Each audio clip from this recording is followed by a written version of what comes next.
Assalamualaikum warahmatullahi wabarakatuh. Alhamdulillahilladzi anzala ala abdil kitaba wa lam yaj'al lahu iwaja. Asyhadu an la ilaha illallah wahdahu la syarikalah wa asyhadu anna Muhammadan abduhu wa rasuluh. Allahumma sholli ala Muhammad wa ali Muhammad. Qala Allah Ta'ala fil Qur'anil Karim, A'udzu billahi minasy syaithanir rajim. Bismillahirrahmanirrahim. Ud'u ila sabili rabbika bil hikmati wal mau'izati hasanah. Shadaqallahul azim. Pertama-tama dan terutama, marilah kita bersyukur kepada Allah Subhanahu wa Ta'ala yang mana telah memberikan kesempatan kesehatan kepada kita semua, sehingga kita dapat berkumpul di tempat yang berbahagia ini dalam melaksanakan taklim Al-Quran. Ya masyarul kaum muslimin rahimakumullah, judul taklim pada malam hari ini, serulah manusia ke jalan Tuhanmu dengan penuh hikmah dan pengajaran yang terbaik. Allah telah mendidik kita, Allah telah mengajar kita lewat Rasulnya, sebagaimana yang telah dicontohkan Rasul Muhammad sallallahu alaihi wasallam kepada kita. Bagaimana cara melaksanaan Quran tersebut? Pada suatu hari, Rasul didatangi seorang pemuda. Pemuda itu jujur. Ya Rasulullah, saya melapor. Saya mau berzina. Para mendengar perkataan itu, para sahabat sangat marah, murka sekali para sahabat. Rasa-rasa sahabat itu ada yang ingin mencabut pedang, mau memotong leher anak muda tersebut. Tapi dicegah oleh Rasul.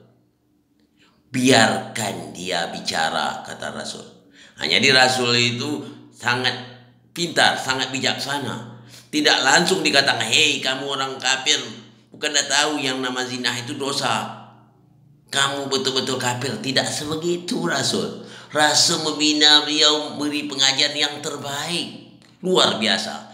Orang yang jahat saja bisa kembali baik, apalagi orang yang sudah baik. Ya kaum muslimin rahimakumullah, coba jelaskan, katanya. Lalu orang itu menjelaskan, anak muda itu menjelaskan, ya Rasulullah, sebenarnya saya mau berzina. Rasul menjawab, bagaimana ya kalau seandainya ibumu dizinah orang? Bagaimana perasaanmu? Kalau ibu saya dizinah orang, saya marah ya Rasul. Berikutnya, bagaimana kalau seandainya saudaramu atau adik kamu dizinah orang? Ya juga saya marah ya Rasul, mungkin saya akan membunuh orang-orang yang menzinahinya. Bagaimana seandainya putrimu dizinah orang? Ya jelas ya Rasul, saya akan bunuh orang yang menzinahi putriku seandainya aku punya putri. Lalu Rasul bertanya, begitulah, kata Rasul, orang itu sama sepertimu. Kalau seandainya kamu menzinahi keluarganya, pasti dia marah. Mungkin saja dia akan membunuh kamu. Pemuda itu lalu menangis terseduh-seduh. Ya Rasulullah, aku tidak jadi untuk menzinahi orang ya Rasulullah. Aku bertaubat ya Rasulullah. Begitulah jawabnya. Begitulah cara Rasul mendidik, memberi kesadaran kepada orang-orang yang jahat saja, orang yang nakal saja, baik kembali. Itu yang dikatakan Allah itu wal hikmati wal mau'izati hasanah. Dia membinanya dengan penuh hikmah dan pengajaran yang terbaik. Bukan sebarangan orang. Kalau sebarangan orang ada, belum sampai sudah berani mengkafirkan orang. Rasul tak demikian. Itu yang perlu kita contoh. Kadang-kadang itu zaman dulu ya.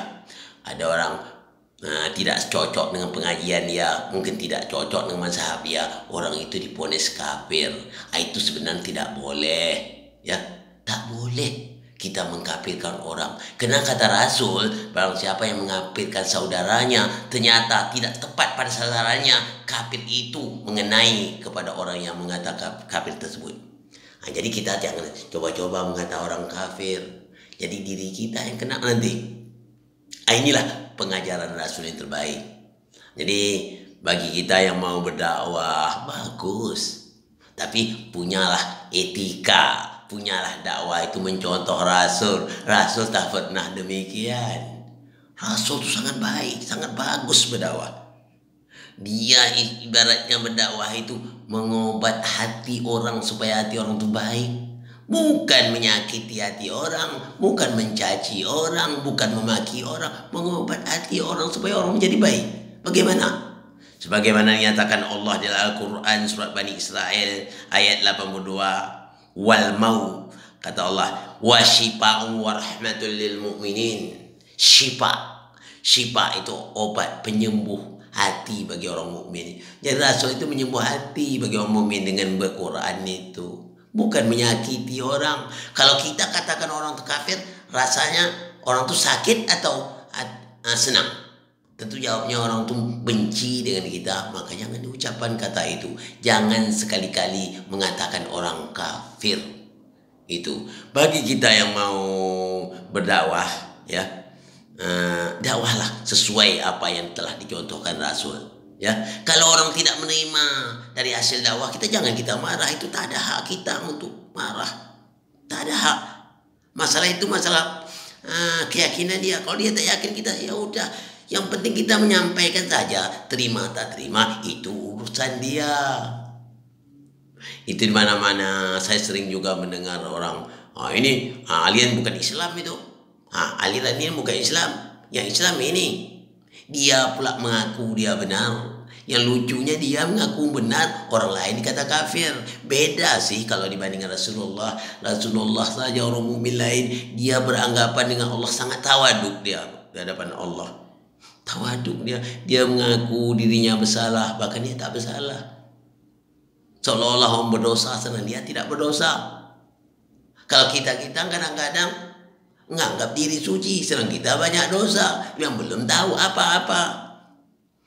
Kadang-kadang orang tuh bangga itu, wah dia itu sudah tamatnya lagi luar negeri. Tamat pun luar negeri sekalipun, ya, tidak bisa menyamin kita, mengatakan kita orang yang benar.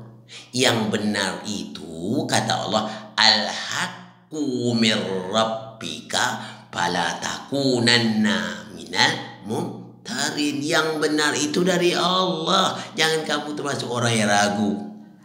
Jadi kita jangan ragu lah ya. Jadi melaksanakan ilmu tak boleh ragu. Dan tidak juga kita terlalu cepat, ya, atau kita terlalu cepat menganggap kita yang paling benar, orang yang salah. Kita yang suci, orang yang kafir, orang yang sesat, itu tidak boleh. Jadi kalau kita sebarang mengatakan demikian, itu kesesatan itu akan terkena pada diri kita sendiri. Nah, cobalah ya, belajar kita kembali bagaimana menyejukkan hati orang, bagaimana mengobat hati orang supaya orang sadar, dengan kesadaran hati mau menerima apa yang kita sampaikan. Itu memang dalam menyampaikan ayat ini tidak ada paksa-paksaan. Itu saya berharap juga khususnya pada diri saya sendiri, mari kita sama-sama mencontoh Nabi, bagaimana cara berquran, bagaimana melaksanakan sunnah dia, ya. Memang yang ahli betul tentang Al-Quran dan sunnah dia itu Rasulullah dan Ahlul Bait dia, itu yang paham. Ya, kita hanya ingin mendekati, ya, masih ingin belajar, banyak belajar, ya. Yang nama belajar itu tak ada tamatnya. Nabi kata walaupun belajar sampai ke liang lahat itu, Tak ada tamatnya. Makanya banyak belajar, banyak belajar, banyak belajar, begitu seterusnya. Ya, jangan kita bosan belajar. Baru kita tahu sedikit nanti, kita sudah berani berkata yang bukan-bukan. Kata orang kampung saya sana apa gitu? Apa tuh? The blind man and the elephant. Jangan seperti orang buta mengenal gajah. Baru kita kenal gajah, ya.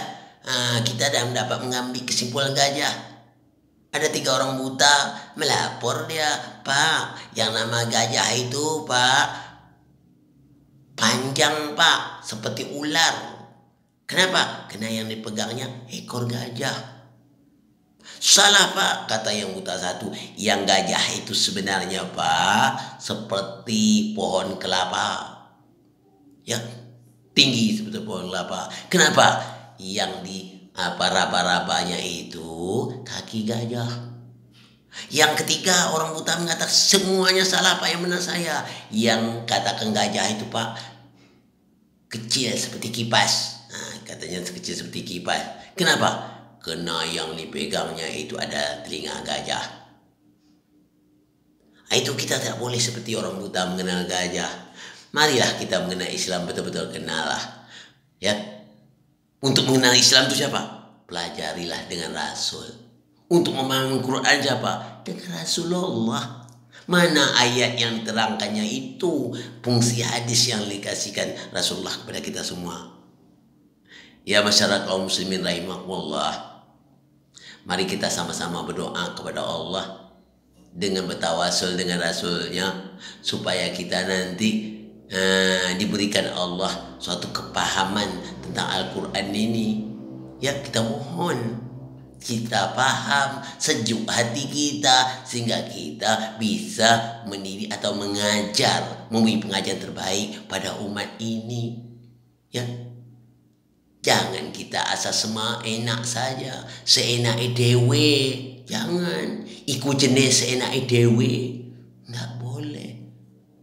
Ya, marilah kita sama-sama, mudah-mudahan kita berdoa kepada Allah, semoga kita dapat melaksanakan tugas kita. Mari kita ajak manusia itu ke jalan Allah dengan penuh hikmah, dengan penuh kasih sayang, dengan pengajaran yang terbaik.